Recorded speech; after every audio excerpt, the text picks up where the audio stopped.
dan Salis, Iftahul Bab. Selamat datang di Sinatalk, di mana kita akan membahas berbagai macam informasi dan juga topik-topik terhangat dan juga seru di MSA UIN Maulana Malik Ibrahim Malang. Nah, perkenalkan, nama aku Arya Dwi Wijaya Saputra atau bisa teman-teman panggil Arya, yang akan memandu perbincangan kita selama beberapa menit ke depan. Nah, di tayangan perdana Sinatalk, kita kedatangan bintang tamu yang luar biasa banget. Nah, sebelum kita kenalan nih, mending aku kenalin dulu nih ke teman-teman. Siapa sih bintang tamu kita? Nama lengkapnya adalah Muhammad Ozinul Asror atau akrab dipanggil Kak Ozi. Nah, tepat sekali. Siapa sih yang nggak kenal Kak Ozi? Salah satu musyrif yang terdebes yang paling terkenal di Mapna kita tercinta. Nah, asalnya dari Grobogan, Jawa Tengah, dan riwayat pendidikannya itu sekarang menjadi mahasiswa di jurusan Bahasa Arab dan Sastra di UIN Maulana Malik Ibrahim Malang. Terus juga punya banyak banget pengalaman organisasi-organisasi di UIN. Salah satunya adalah menjadi pengurus UPKM JDFI dan juga sekarang menjadi musyrif divisi bahasa di Mapna Ibnu Sina. Gimana nih Kak kabarnya? Alhamdulillah baik, alhamdulillah baik. Sebagaimana yang dilihat teman-teman mungkin ya, ini kondisi badan ini kayaknya menggambarkan kondisi keadaan saya sekarang ya. Sudah sangat bahagia ya, syukur banget. Insya Allah semoga seterusnya. Alhamdulillah tidak terkena hawa-hawa luar yang begitu berbahaya ya sekarang. Jangan sampai dong, jangan sampai. Ya. Kan kesehatan sekarang yang paling utama kan. Jangan sampai kita semua terkena virus-virus itulah ya. Jangan sampai. Intinya teman-teman jangan lupa menerapkan prokesnya dengan ketat ya supaya tidak terjangkit dengan yang namanya COVID-19 Omicron. Oke. Jadi gini nih Kak, kita nih pengen berbicara seputar MSAA. Nah, aku ingin tanya secara lengkap MSAA karena kan Kakak ini udah lama banget jadi musyrif. Udah berapa lama sih Kak jadi musyrif di MSAA? Jadi musyrif sudah jalan 3 tahun ini. Jalan kan, 3 tahun. Ya, ini kan semester 2-nya, semester genapnya tinggal beberapa bulan lagi kan. Berarti insya Allah kalau nanti tutup di semester genap ini berarti pas 3 tahun. Pas 3 tahun. Ya, karena saya sekarang semester akhir ya, semester tua ya. Oh, udah mahasiswa basi. Udah ujung banget ya, udah di ujung-ujung ya. tombak. Keadaan mental masih aman? Agak tergoncang sih. Iya. Jangan sampai down ya Kak, karena semoga udah dikit lagi perjuangan ini selesai. Terus udah 3 tahun perjalanan di MSAA, pengabdian tanpa batas dan tanpa pamrih, masya Allah. Gimana nih perjalanan selama jadi musyrif di MSAA ini? Perjalanan selama jadi musyrif di MSAA apa ya, pasti up and down ya, maksudnya nggak hanya kita semua sih, pastinya nggak hanya ngerasain enak-enaknya doang, nggak hanya ngerasain duka-dukanya doang, pasti ya segala macem lah udah ngerasain gitu loh. Dari ibaratnya kayak 3 tahun kan bukan waktu yang singkat kan, maksudnya mungkin kalau dijalani lama, tapi setelah sudah sampai di titik ini kayaknya kok udah apa ya, kayak banyak banget yang dilalui gitu. Kalau ditanya perjalanannya kayak gimana ya, aduh gimana deskripsinya, udah banyak banget yang dilalui pokoknya. Udah banyak banget sampai bingung mau describe betul perjalanan ini. Iya. Gimana? Berarti kan udah lama banget nih perjalanannya. Mungkin ada nggak sih suatu momen yang bikin apa ya, kayak nggak rela gitu untuk melepaskan perjalanan selama 3 tahun di MSAA? Kalau momen yang membuat kita nggak rela, sebenarnya yang nggak pengen hilang dari saya rasakan saat ini ya apa ya, suasananya. Dalam artian kayak udah 3 tahun menjalani kehidupan di ma'had, mengabdi sebagai musyrif, nanti tiba-tiba udah nggak jadi musyrif lagi, pasti kita akan adaptasi lagi dan nggak tiba-tiba juga bisa adaptasi lagi kan. Pasti akan rindu dengan suasana ketemu mahasantri, jaga taklim, ngurus kegiatan, ikut OPKM dan sebagainya. Kayaknya itu yang nggak mudah untuk direlakan sih kayaknya, suasananya dan ya kondisi yang ada di ma'had dan nggak ada di luar gitu loh. Kayak gitu kayaknya itu sih. Terus barusan kan udah dijelasin momen-momen yang bikin gak rela. Terus ada nggak sih suka duka yang hit banget into the heart gitu? Suka duka ya itu tadi pasti banyak banget kan ya, sukanya banyak juga dukanya. Kalau sukanya kayaknya ini normal, semua musyrif pasti merasakan ini ya, maksudnya kami sebagai musyrif itu suka kalau apa ya, guyup rukun dengan mahasantri. Dalam artian kan tujuan kami kan membantu mahasantri agar mereka dapat lulus secara baik di ma'had, dan mereka dapat nggak sekedar lulus tapi bisa mengembangkan apa yang mereka punya gitu kan. Itu sukanya pasti kalau tujuan itu berhasil, dalam artian kita bisa membantu teman-teman muharrik, kita bisa membantu anak-anak dampingan, kita bisa membantu semua mahasantri yang kita kenal, sehingga mereka dapat melewati proses ma'hadnya selama 1 tahun dengan lancar. Itu sukanya. Kemudian kalau dukanya apa ya, kayaknya terlalu banyak kalau dideskripsikan. Kalau dideskripsikan terlalu banyak ya. Oh, berarti dukanya kesebalikannya. Kalau kita nggak berhasil mencapai tujuan tadi. Mungkin beberapa musrif ada mahasiswa yang nggak lulus ma'had, pasti mereka ngerasa ikut sedih ya. Kayak merasa gagal menjadi musrif kan. Gitu. Karena itu tadi tujuan utamanya menghantarkan mahasantri biar lulus, biar melewati proses 1 tahun di ma'hadnya dengan lancar kayak gitu kan. Pasti dukanya ya kalau mahasantri yang dia bantu tersebut nggak lulus dengan baik ya, nggak lulus kayak gitu. Nggak lulus gitu. Mungkin itu sih kayak gitu. Pernah nggak sih punya dampingan yang nggak lulus atau terancam nggak lulus gitu? Saya ada satu dampingan yang nggak lulus selama 3 tahun ini ya, karena yang tahun ketiga kan belum ada lulusnya kan. 2 tahun pertama lulus semua. Tahun yang kedua kemarin yang full online kemarin, ada satu mahasantri yang dia nggak lulus di satu mata taklim bahasa Inggris. Dia karena memang dia anaknya agak susah dikasih tahu ya. Maksudnya setiap taklim itu sudah diingatkan terus, ayo ikut taklim, ayo jangan lupa masuk Google Meet-nya, jangan lupa absen Google Form-nya. Tapi karena mungkin dia punya kesibukan lain di rumahnya, karena kondisinya kan tahun lalu kan full online. Akhirnya dia sulit terpantau. Betul, terbengkalai lah istilahnya. Dia beberapa kali aja nggak ikut taklim, tapi akhirnya dia nggak lulus taklim bahasa Inggris itu. Akhirnya bagaimana caranya dia biasa ikut Remedia di sini. Oh, gitu. Satu itu doang sih, dan semoga yang tahun ini lulus semua. Amin. Semoga. Terus punya dampingan yang menonjol banget gak sih anaknya, kayak aktif banget dampinganku anak ini gitu, terus kayak aktifnya di mana gitu, itu kayak mungkin pernah ada yang berprestasi sampai gimana gitu, kayak sampai ikut ngerasain perjuangannya dia mendapatkan sampai ke tahap itu gitu. Tahun pertama saya jadi musrif tuh saya di lantai 3 dan jujur gak ada dampingan yang menonjol dan kayak bisa dibanggakan ya, karena emang anaknya susah-susah di lantai 3 ya. Ini sudah jadi rahasia umum ya. Lantai 3 tuh pasti susah banget diatur, walaupun pada akhirnya alhamdulillah lulus semua, tapi nggak ada yang mereka menonjol rajin bagus bisa dibanggakan bener-bener tuh nggak ada kalau menurut saya. Cuma ada satu yang dia daftar musrif dan jadi musrif, walaupun akhirnya dia sul khotimah. Dia nggak lanjut jadi musrif, nggak lanjut karena dia nggak datang kelar. Mungkin kalau dia nonton dia notice. Ada satu dampingan saya dan sekarang dia nggak daftar musrif lagi. Kalau yang tahun ini, kalau yang tahun kedua nggak ada karena juga full online. Ada 2 sih yang dia aktif banget. Dia daftar musrif tapi gagal karena yang tahun lalu kan seleksi musrifnya diperketat. Hanya beberapa saja, satu angkatan tuh hanya hitungan puluhan lah, walaupun tahun-tahun sebelumnya kan ratusan. Hitungan puluhan yang diterima. Jadi 2 anak ini walaupun rajin banget dan saya rekomendasikan, akhirnya tapi dia nggak berhasil. Saya cukup menyayangkan sih sebenarnya, tapi nggak apa. Kalau yang tahun ini sepertinya juga nggak ada yang menonjol. Nggak ada kayaknya, tapi anak-anaknya nurut-nurut alhamdulillah, nggak sesusah pas di lantai 3 yang saya musrif pertama. Tuh susah banget, bandel banget anak-anaknya. Ya alhamdulillah anak-anak bisa dikendalikan ya. Iya, pada akhirnya alhamdulillah lulus, itu aja sih tujuannya kan tadi kan. Kemudian ini nih kan udah melewati berbagai macam generasi, berbagai macam tahap, 3 tahun. Ya terkesan tua ya saya.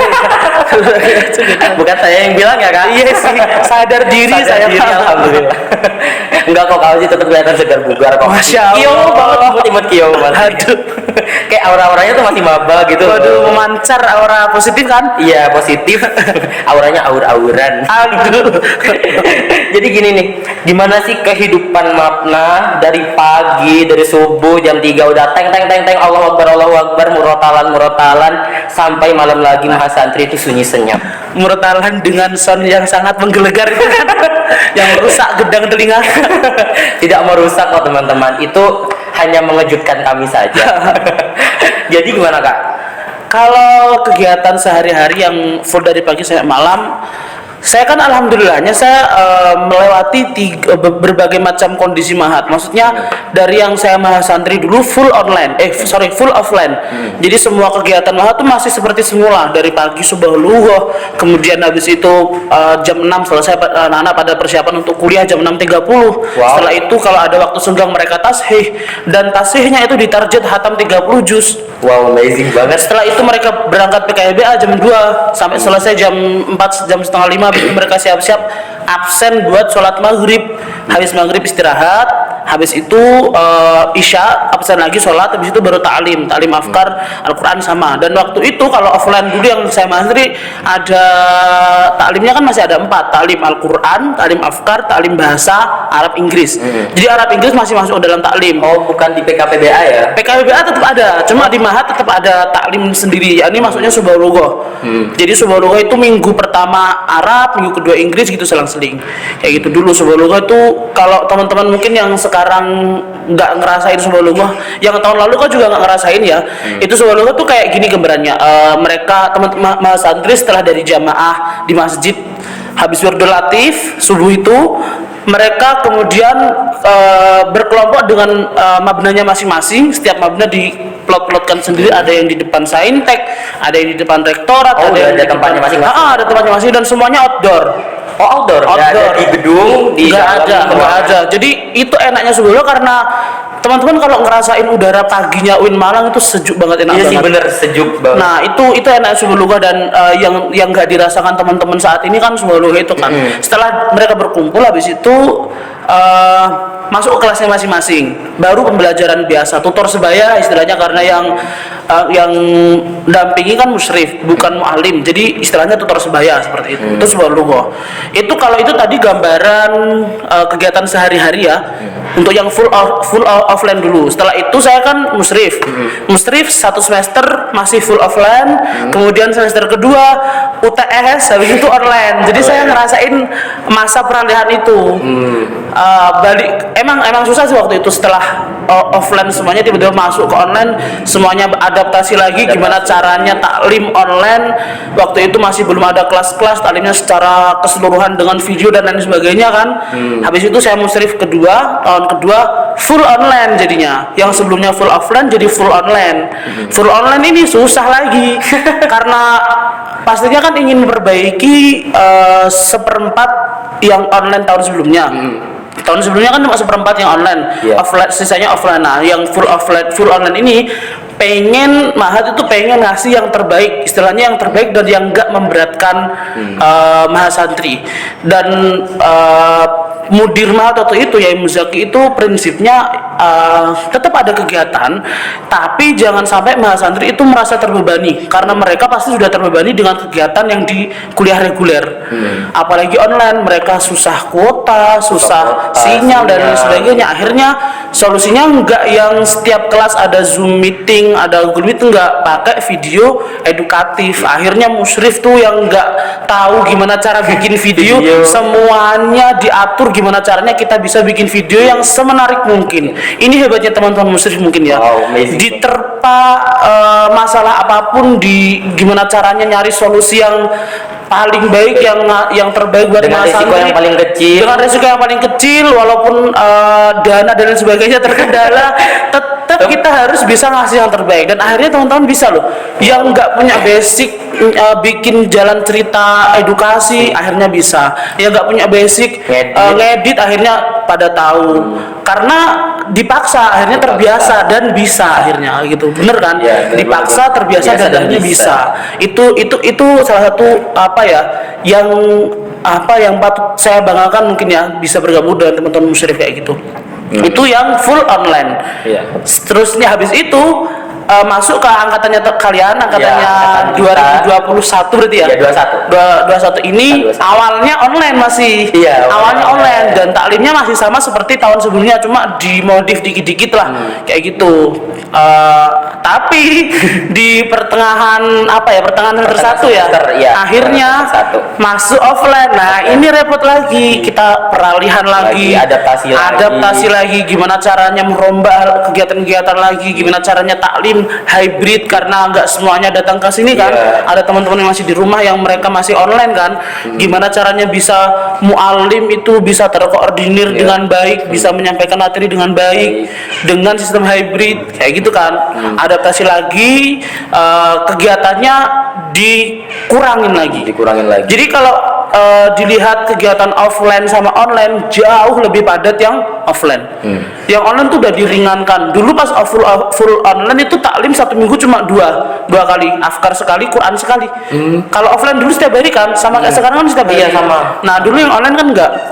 Baru pas masuk kalian online awal-awal tuh tetap setiap hari. Iya, setiap hari. Habis itu kalian masuk jadi hybrid learningan kayak gitu. Kalau kegiatan sehari-harinya kayak gitu. Jadi mungkin ini yang bisa saya ceritakan ya, entah ini bermanfaat atau enggak ya. Pastinya bermanfaat, sangat bermanfaat. Terutama nih buat adik-adik yang insya Allah bakal memilih untuk masuk UIN. Jangan pernah ragu, jangan pernah bimbang, karena kita semua pasti bisa. Mulai dari terpaksa, akhirnya terbiasa, dan akhirnya juga bisa. Jadi bisa kayak gitu ya. Kemudian nih barusan kan udah bahas kegiatan sehari-hari Musif dan juga Mas Santri dari pagi sampai malam, dari generasi ke generasi, dari tiga masa dari masa offline, online dadakan, dan kembali lagi ke offline. Saya kesannya kayak ini ya, kayak orang yang menyusuri beberapa masa yang berbeda gitu ya. Time traveler ya. Time traveler ya. Menyusuri 3 Jadi kayak masa. gitu, menempati 3 masa. Nah, terus ini nih Kak, aku penasaran. Apa sih kegiatan yang ada di MSAA yang paling menyita perhatian di Ma'had? Ini untuk yang kegiatan online apa offline? Offline dulu nih. Offline. Yang offline yang paling menyita perhatian siapa? Perhatian muslim, perhatian mahasantri atau siapa? Atau semuanya? Mungkin secara keseluruhan. Secara keseluruhan. Kalau offline dulu itu kegiatannya ada banyak banget. Selain kegiatan ketakliman ya, maksudnya kegiatan yang di luar bidang akademik itu ada banyak banget. Lomba-lomba itu ada banyak banget. Mungkin yang bisa saya katakan yang paling menyita perhatian ya lomba-lomba itu salah satunya. Itu kayak apa ya, sisi lainnya Ma'had. Jadi Ma'had ya selain akademik, taklim dan sebagainya ya lomba-lomba. Dari lomba-lomba itu akhirnya muncul kayak jiwa kompetitif masing-masing mabna. Di mabna masing-masing mabna nanti muncul jiwa kompetitif masing-masing mahasantri. Akhirnya terpacu ya, kreativitas dan juga Betul sekali. pergerakan. Betul sekali. Jadi lombanya tuh kalau saya bisa spill tuh ada banyak banget lah, kayak ada Maliki Fest. Maliki Fest ini sebenarnya bukan Ma'had yang ngadain, cuma kampus Dema Universitas, tapi objeknya yang di sasarannya mahasantri. Jadi tetap yang ngatur semuanya musrif, yang mendelegasikan kan mabna. Jadi tetap Maliki Fest. Itu Maliki Fest itu lombanya ada juga banyak banget. Jadi kreativitas mahasantri, skill, kemampuan apapun dilombakan di sana. Ada Maliki Fest. Terus ada apa lagi ya? Kalau di bidang bahasa ada demo bahasa. Gebiar bahasa. Iya, berbahasa. Terus lombanya ada kayak demo bahasa, duta bahasa, debat bahasa Arab, bahasa Inggris, dan lain sebagainya. Terus di bidang afkar itu ada manasik haji namanya. Wow. Manasik haji yang sebenarnya cuma kita praktik aja agar mahasantri tahu keadaan di sana seperti apa, di tanah Arab tanah suci kayak gimana, tapi dilombakan di sini. Wow.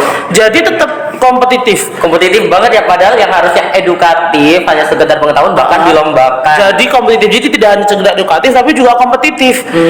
Mabna juara 1 tuh dengan banyak sekali aturan, akhirnya mahasantri jadi terpacu untuk menampilkan yang terbaik kayak gitu kan. Itu ada manasik haji. Terus setelah itu ada lagi Gema ini gebiar mabna. Jadi masing-masing mabna bikin acara kayak outbound, semacam outbound fun games, kayak gitu-gitulah. Yang acaranya nggak hanya outbound saja, tapi ada lomba-lomba yang bersifat kreativitas lagi. Ada fashion and talent, ada lomba nyanyi, mungkin ada lomba cerdas cermat, mungkin itu ada, pasti ada masing-masing mabna itu ada namanya Gema atau Eksma, gebiar mabna atau ekstrakurikuler mabna. Itu salah satu yang bersifat lomba lagi. Terus setelah itu yang paling ujung biasanya sebelum wadaah itu ada namanya PKM. PKM apa tuh? Kan kreativitas mahasantri. Oh. Itu lomba-lomba lagi. Lomba-lomba lagi, dan kayak yang paling ujung sebelum mahasantri lulus di mereka muadaah ada lomba-lomba lagi yang kayak menjadi taruhan ini mah benar yang paling akhirnya paling udah penentuan akhir siapa mau penentuan best iya betul, ada juara umum dan lain sebagainya. Lombanya juga ada banyak sekali, ada peragaan busana juga, ada ya, segala macam ada pokoknya. Bahkan istighosah dilombakan.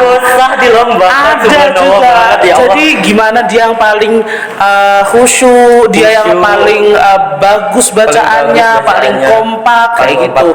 Bahkan ada juga lomba waktu itu namanya patrol itu kayak patrol yang bangunin sahur itu kan, kelotrean itu dilombakan juga. Gimana caranya Mas Andri itu bisa explore alat-alat musik yang sebenarnya cuma ember, kentongan, gelas mungkin, tapi jadi satu irama yang bagus. Itu yang akhirnya jadi nilai plus gitu loh. Mungkin itu sih kayak lomba-lomba itu semua tadi yang menjadi apa tadi pertanyaannya? pusat perhatian bagi Mas Andri dan Musrif juga sih pasti gitu. Itu yang offline ya. Jadi kalau teman-teman offline nggak bakalan merasakan itu. Sayang sekali kan generasi online ya. Generasi online seperti aku udah offline tapi tetap iri loh aku juga karena kayak aduh kayaknya kurang deh sama santriku di MSA ini, jadi pengen lama-lama gitu di MSA gini karena kayak emang bener kayak katanya kau sih ada aja momen-momen yang bikin nggak rela, dan aku sekarang kayak udah tiba-tiba udah mau selesai masa aku ya Allah, kenal sama dengan berbagai macam teman-teman dari berbagai daerah, berbagai budaya juga yang mereka bawa, terus sama kakak-kakak musik yang baik-baik banget semua gitu, kayak gak ikhlas banget. Terus itu yang offline. Kalau yang online sih ya nggak ngerasain itu semua. Saya bisa bilang yang paling menjadi perhatian mungkin yang kegiatan-kegiatan seperti itu, terutama muadah juga sih. Nggak hanya lomba-lombanya tapi pagelaran akhir muadahnya itu yang selalu spektakuler, dipersiapkan berbulan-bulan dengan dekorasi yang sangat amat megah, dengan penampilan yang ada banyak sekali, mungkin puluhan sampai puluhan. Karena penampilannya itu satu malam full. Setelah tarawih kan itu pasti waktunya kan Ramadan. Setelah tarawih sampai subuh. Jadi kita sahur bersama di SC. Kita balik itu pasti sudah azan di master. Wow, amazing. Dan ini yang nggak dirasakan teman-teman yang online, generasi online, karena kemarin nggak ada muadah kan. Itu yang disampaikan Yai Muzaki itu belum jadi Mas Santri MSA kalau belum merasakan muadah. Semoga kalian ada muadah ya. Amin ya Allah. Amin. We never know soalnya kita ya. Ya karena di zaman pandemi ini apapun yang kita rencanakan dan tidak rencanakan, we never know. Nggak tahu lagi kalau habis ini Omikronnya naik, kemudian kita semoga tidak. Kemudian kita di lockdown nggak jadi ada muadah kan? Jangan. Semoga tetap ada muadah ya, biar kalian ngerasakan bener-bener event puncaknya menjadi seorang santri di MSA. Bener-bener puncak, bener-bener sah menjadi mas santri kalau udah ngerasain muadah. Berarti bisa dikatakan kalau muadah ini itu merupakan kegiatan yang paling gede dan ditunggu-tunggu banget sama mas santri. Betul.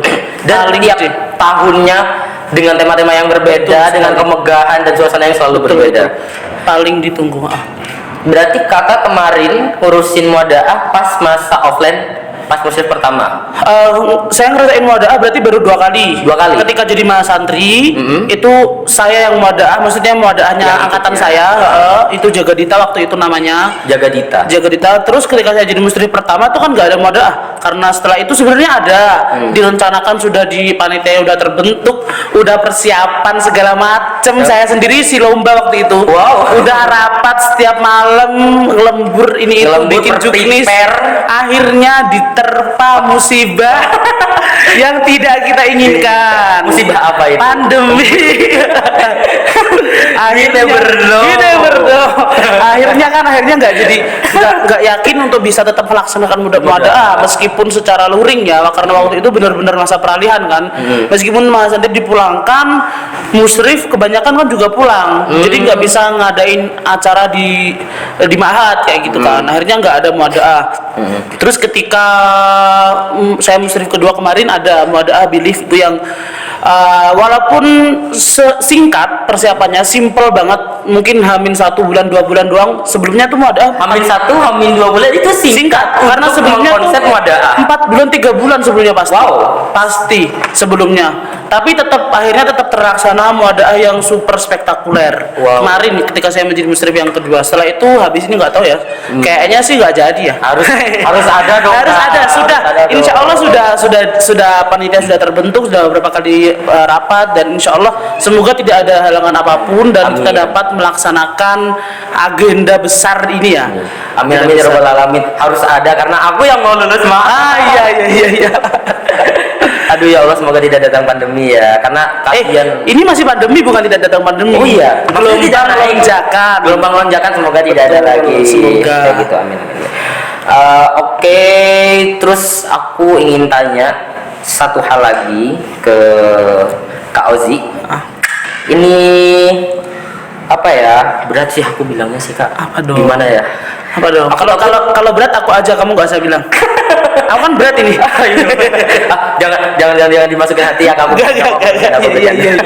Kakak nggak berat. Apa? Cuma bertulang besar aja. Anjay. Bertulang besar. Iya, bertulang besar sama kayak aku. Iya betul. Iya. Sama. Jadi kayak gini nih. Mungkin bisa sekalian closing statement ya. Aduh, dari Kak closing Ozi. statement kayak kita ini ada dibahas ilmu aja. Oh, ini ilmu kok buat kita, kan Kak Ozi udah berbagi pengalaman buat kita, itu juga ilmu loh buat kita, apalagi buat teman-teman santri angkatan 21 yang pengen jadi musyrif. Mungkin ini bisa jadi motivasi buat teman-teman ke depannya untuk menghadapi sepak terjang yang akan diteruskan diturunkan dari kakak-kakak sekalian, yaitu gimana sih mempertahankan semangat dan juga alasan menjadi musyrif sampai detik ini. Mungkin alasan dulu ya. Alasan ini saya mungkin cerita dikit kali ya. Iya. Alasan kalau saya pribadi, mungkin masing-masing musyrif lain ini mungkin punya alasan atau latar belakang beda. Punya alasan tersendiri, masing-masing punya cerita sendiri kenapa dia akhirnya memutuskan untuk daftar musyrif. Kalau saya sih waktu itu, ketika kan saya dulu juga muharrik, waktu itu tuh yang paling mendasari sebenarnya bukan dari saya, bukan dari orang tua saya, tapi saya ingat salah satu petuah atau nasihat dari salah satu guru saya di pondok dulu. Intinya gitu, dimanapun kamu berada, ada ataupun nggak ada wadahnya, kalau bisa kamu harus khidmat. Kalau kita maknai secara gamblang kan khidmat kan artinya yang ngabdi, yang bantu. Meskipun nggak ada medianya, kita bantu orang, kita menolong orang, itu udah khidmat berarti. Tapi kalau ada medianya, kenapa enggak kita terjun gitu loh. Makanya pas santri dulu saya akhirnya terjun muharrik gitu. Setelah itu pas udah lulus santri bingung kira-kira nanti mau kemana gitu kan. Kalau orang tua saya itu intinya nggak ngebolehin untuk ngekos atau ngontrak. Karena mungkin masing-masing kita di usia segini kan beda-beda kan. Ada yang udah bisa ngatur dirinya sendiri, ada yang masih gampang terlena sana sini untuk menghindari hal-hal yang tidak diinginkan. Akhirnya orang tua bilang, yang penting nggak ngontrak atau ngekos, terserah mau mondok, mau akhirnya mau ngabdi di mana, mau jadi takmir atau marbot atau apapun terserah. Akhirnya saya bilang, kalau jadi musyrif gimana bab? Kalau bapak saya musyrif tuh kayak gimana, saya jelasin. Oh ya wes daftar gitu. Akhirnya saya daftar musyrif dan akhirnya bisa bertahan sampai saat ini 3 tahun. Terus kalau alasan kenapa bisa bertahan sampai tahun ini, ya karena saya daftar lagi tiap tahunnya. Iya, hal yang tidak perlu dipertanyakan dan sangat jelas sih. Iya sih. Bisa bertahan selama 3 tahun. Ya kalau saya nggak daftar lagi, saya nggak bertahan dong. Iya kan. Kayaknya kesalahan bukan ada di telinga teman-teman, tapi ada di saya. Betul sekali, saya tidak bisa salah. Iya. Gak. Kalau jujur ini ya. Jujur li.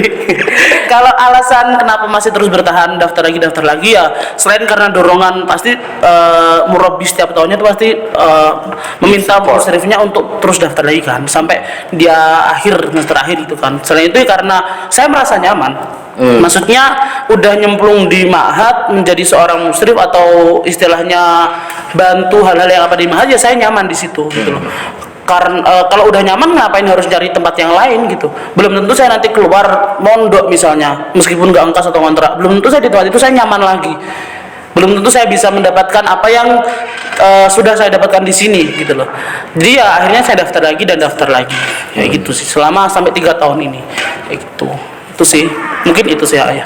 Oh kayak gitu. Aku jadi termotivasi nih ingin daftar musik tapi udah lewat ya. Iya, Aduh. pendaftarannya udah lewat Udah ya. udah tutup. Aku sudah terlambat. Kalau belum mungkin bisa next year Next ya, year tahun depan ya. Insya Allah mungkin next year. Semoga hidayah diturunkan oleh Allah Subhanahu Wa Taala kepada saya. Aduh, ini bukan perintah untuk berhijab kok. Nggak perlu nunggu hidayah. Nggak perlu nunggu Kan hidayah. perlu keteguhan hati karena kita kan mengabdi untuk MSA Iya. tercinta. Udah gitu kita juga membantu perjalanan teman-teman adik-adik mahasantri dan juga mahasiswa baru di UIN Maulana Malik Ibrahim Malang. Iya. Oke, terima kasih ya Kak Ozi untuk waktunya yang udah berbagi banyak banget cerita, motivasi dan juga kenangan-kenangannya ke kita dan memberikan gambaran seputar kehidupan mahasantri, musyrif dan semua orang-orang yang terlibat di MSA ini. Mungkin sampai di sini saja Sinatalk pada tayangan perdana ini. Terima kasih sudah menonton dari awal sampai akhir. Jangan lupa subscribe channel Mapna Ibnu Sina dan juga share video ini sebanyak-banyaknya ke kontak WA kalian, ke Facebook, ke IG dan juga yang lainnya. Sampai juga di akhir podcast ini. Sampai jumpa di kesempatan selanjutnya. Wassalamualaikum warahmatullahi wabarakatuh.